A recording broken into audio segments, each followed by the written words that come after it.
Terceiro ano, tudo bem com vocês? Bom, o Souza, para darmos continuidade nas nossas aulas de física, e para ser mais exato,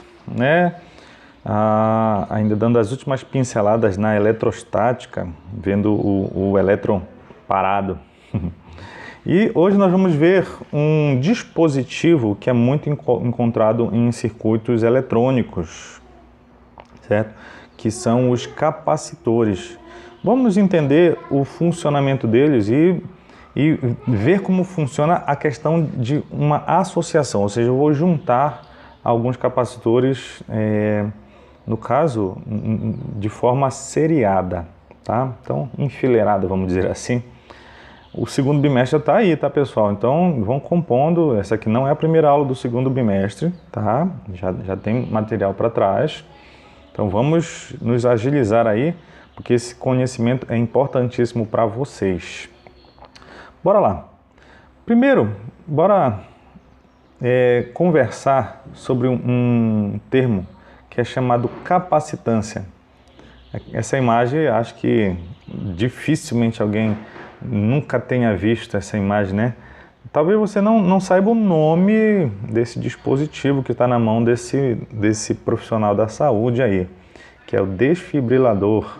Sabe quando alguém teve uma parada cardíaca, aquele ritmo do coração, ele é trazido de volta por meio desse desfibrilador. Então, é engraçado, quando ele vai ser utilizado, tem um zunido, né? Até que aquela descarga é feita. Então, o que é isso? O que é aquele barulhinho? É justamente o momento em que o aparelho vai ser carregado para ser descarregado. Outro equipamento que também pode ser bem conhecido de vocês é o flash de uma câmera. Então, o flash, aquela lâmpada, ela tem em algum lugar uma energia elétrica armazenada, que no momento certo ela é transferida para aquela lâmpada, e dá aquele flash. Então, que dispositivo é esse que armazena essa energia elétrica para liberar? O nome desse dispositivo é que nós chamamos de capacitor. Tá? Então, ele vai ser o nosso ator principal nessas duas aulas, dessa semana e da semana que vem, tá bem? Tá bom, mas bora pensar em capacitância, porque os físicos de antigamente, eles pensavam que a eletricidade fosse um fluido, como a água. Então eles iam imaginar em um recipiente para encher de energia elétrica, de eletricidade. E ele teve, inclusive, algumas experiências. Se você quiser dar uma olhada em uma dessas experiências, veja lá no livro didático, tá bem? De como eles tentaram armazenar numa garrafa a eletricidade. Mas pensa nisso, que quando a gente vai pensar na capacidade de um recipiente, a gente sabe exatamente quantos litros, por exemplo, cabe numa garrafa, cabe numa caixa d'água.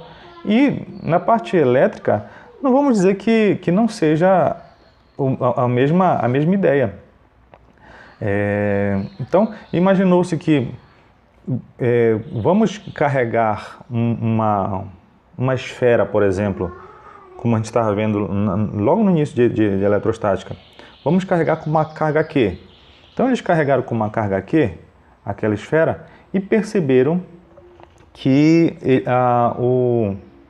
o objeto ficou com um potencial elétrico V, certo? Então imagina aquela garrafa que eles colocaram uma quantidade e também perceberam que quando eles carregaram com uma carga duplicada, aquele mesmo material, eles mediram um potencial também duplicado. Então perceberam que potencial e carga são proporcionais.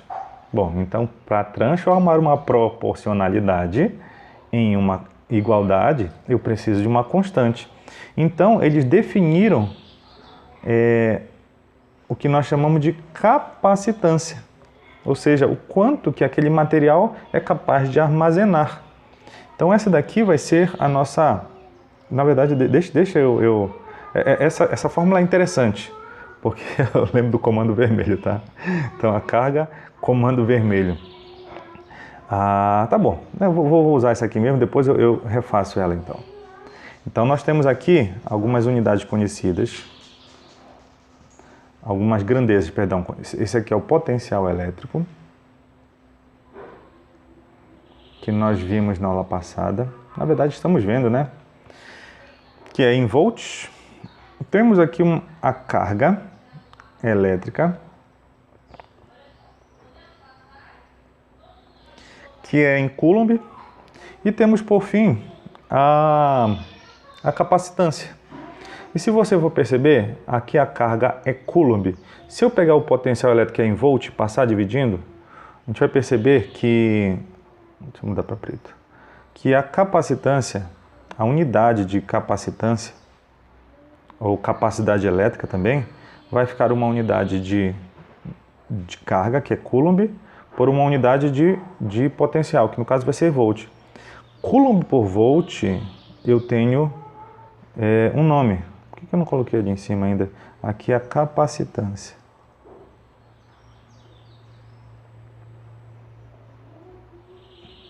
É o quanto que nosso material, a nossa garrafa, a nossa caixa d'água é capaz de armazenar.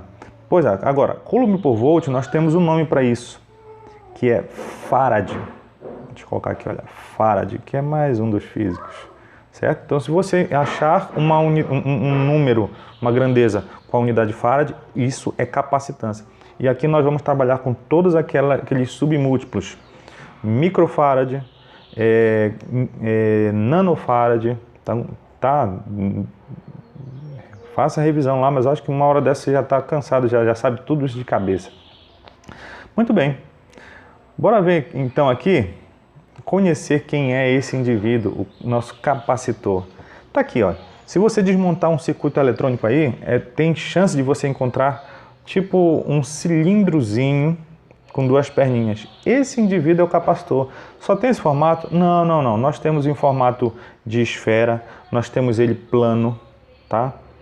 Aí depende muito do tamanho, se encontra de vários tamanhos, certo? E alguns dispositivos precisam muito do capacitor, porque se eu colocar uma bateria, imagina o desfibrilador, se eu ligar numa bateria de carro, não tem como ele descarregar, a bateria do carro vai descarregando aos pouquinhos, tipo a bateria do seu celular, né? Ela não descarrega do nada, mesmo que ela esteja viciada, ela vai demorar 30 minutos, imaginando uma viciada, 30, uma hora, mas o capacitor ele tem que descarregar muito rápido. Muito bem, então tem vários formatos, vários tamanhos, é muito utilizado para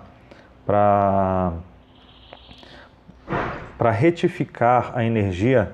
O carregador do seu celular, normalmente ele está cheio de capacitores aqui dentro, para transformar uma energia que nós chamamos de alternada, uma corrente elétrica alternada, para corrente contínua, que é o que o seu celular precisa, certo? E beleza, tá vendo? Eu tenho duas armaduras que nós chamamos. Então, tá vendo os terminais ali? Chega a corrente elétrica para aquele vermelho ou o azul, né? Daí não importa a sequência aí. Carrega esse daqui, só que a corrente elétrica não faz esse caminho de um lado para o outro. Por quê? Porque tem um tal de dielétrico, tá vendo? Uma camada branca ali, onde não tem corrente elétrica ali. Então não existe um contato elétrico entre o vermelho e o azul. Então olha esse símbolozinho aqui que nós temos, assim que nós representamos o capacitor. São duas placas paralelas ligadas, com esse espaço entre elas, porque não tem. É como se o circuito estivesse interrompido mesmo. Tá? E aí, como é que funciona, Thiago? Bom, funciona desse jeito. Deixa eu representar aqui um capacitor. Independente do formato do capacitor, é assim que nós representamos ele. Então eu vou ligar ele numa bateria, uma pilha. Tá? Liguei o capacitor. Está percebendo que a pilha tem os seus polos, certo? Ó, um é o positivo, outro é o negativo. Olha que interessante. Então toda essa parte daqui, todo esse condutor, imagina aquela esfera que nós tínhamos. Ah, isso aqui está carregado positivamente, então está cheio de prótons. Na verdade está com falta de elétrons. Pois é, eu peguei esse condutor e fiz ele um fio elétrico. É esse que sai da pilha e vai até uma das extremidades, uma das placas do capacitor, tá? Imagina, e desse jeito, é matéria, é material. Só que em vez de estar em formato de esfera, eu fiz um fio. Tá com falta de elétrons, então ele está positivo. E ele fez uma indução aqui no outro lado, tá? Se um lado está positivo, ele chama o quê? O que atrai positivo? Negativo. Então, só pela proximidade, ele consegue induzir, eletrificar o outro lado. Só que com negativo, que coincide com o outro lado, o outro polo da nossa pilha, certo?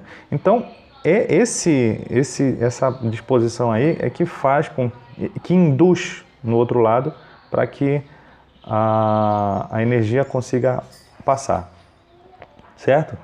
Essa seria a ideia. Rapaz, eu queria muito que meu professor tivesse me explicado isso, mas não sei, acho que ele estava com pressa no dia. Beleza. Então agora, olha o que nós vamos analisar. Vamos associar esses capacitores